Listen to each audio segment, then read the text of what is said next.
While countries wrangle over who should pay for the climate crisis, a community on Lagos Island is being swallowed by the sea. Over there was where we had our tarred road before, Elegushi said. We also had our electricity poles there and a health center. You can see the remaining particles, he adds, pointing to the debris. The resort's extinction has left the Okun Alfa community and those around it paralyzed, and is just one of many losses for the people here, whose neighborhoods have been ravaged by frequent tidal surges fueled both by the climate crisis and questionable urban planning. This is no sleepy island, but rather Lagos' buzzing central business district. It is densely packed with residential homes and high-rise buildings.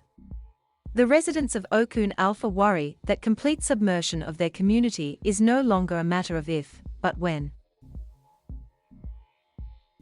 Huge swaths of Okun Alfa's landscape have been consumed by the sea, says the convener of the community's ocean surge response, Oladiton Hassan.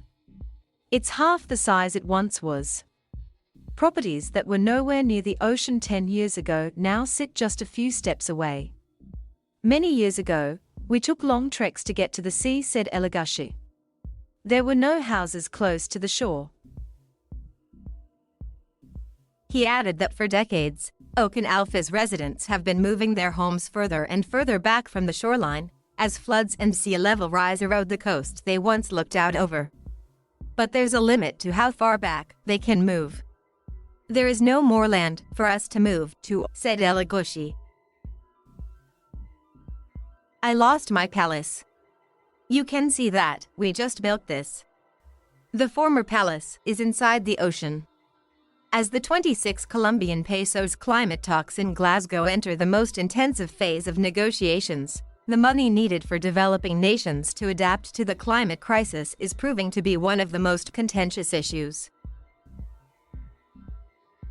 The 26 Colombian pesos presidency has sought to get rich nations to fill the gap and pay their fair share on a promised $100 billion a year by 2020 for the Global South to adapt to changes like these on Lagos Island. Industrialized nations have contributed far more to the crisis than developing ones, yet they have missed this target, and though more money is being pledged in Glasgow, it is only trickling in.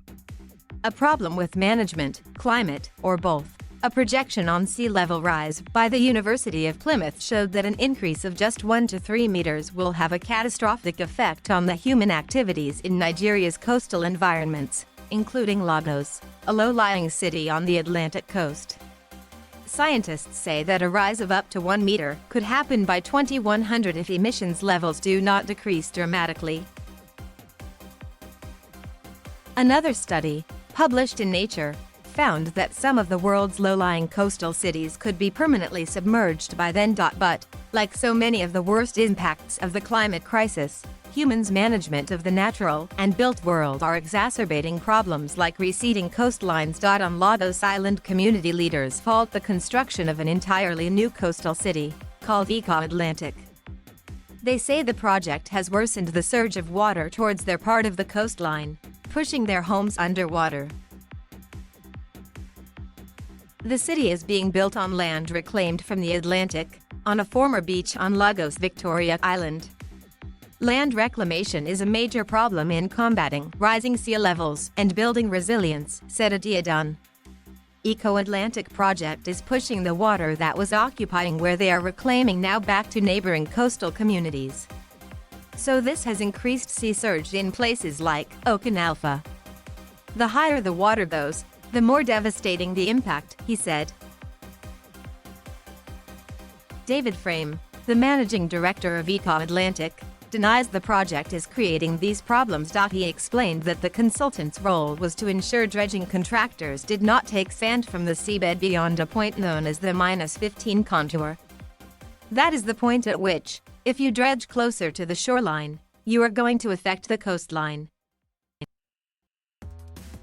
He said the method used conformed with international standards. So the dredging operation has not caused any erosion on the coastline. But Tajudeen, another community leader in Okun Alfa, doesn't buy it. Eco-Atlantic has given us a very serious problem, he said. The ocean has been disturbing us, breaking houses, including those that are not close to the shore. It just comes and breaks them. Some people built concrete block houses with many rooms, but they are now sleeping in makeshift structures made with planks. After numerous complaints, the government erected breakers in parts of the ocean. Without the breakers, there wouldn't have been anyone left in this village, he said. But just looking at the barriers, it's clear their construction was never fully completed. That's why there is still a continuous penetration of seawater into the land, Elegushi said. The job was stopped. That's why water is still penetrating. The government promised to do more.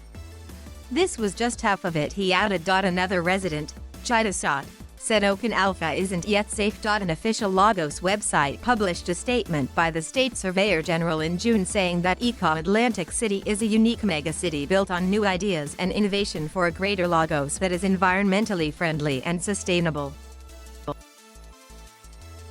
Atlantic developers say the project is a way of preventing parts of Lagos Island from being eaten away by erosion. Victoria Island, V.I extension, Phase 1 Lekki, and the best part of Phase 2 of Lekki are protected permanently by Atlantic, said Frame of Atlantic. Nigeria calls for more foreign climate funding. Okun Alfa's Ocean Surge Response Convener Hassan explains that local financing will be insufficient in addressing Nigeria's climate issues. He also cites the need for the country to access more ecological funding. We are 100% committed to the overall of zero emissions. Then, of course, we want the rich nations to fulfill their obligation by paying the $100 billion in the Paris Accord, Sherbu said. In 2009, developed countries agreed to transfer $100 billion a year by 2020 to developing nations to help them reduce their greenhouse gases and adapt to the climate crisis. That target still hasn't been met, and developing nations at 26 Colombian pesos are complaining that not enough of that money is going to adaptation. We are committed already to 20% reduction as a national objective. With funding support, we are ready for 45% or so by 2030, Shehu added. Environmentalist Adiadun argued that Nigeria has been unable to receive enough funding for climate adaptation due to mismanagement in the country. He is very careful to not say directly where he believes previous funds allocated for Nigeria's efforts have gone. Because of mismanagement, Nigeria is unable to access enough funding that will accelerate our resilience and adaptation projects and programs, the Adiadun said.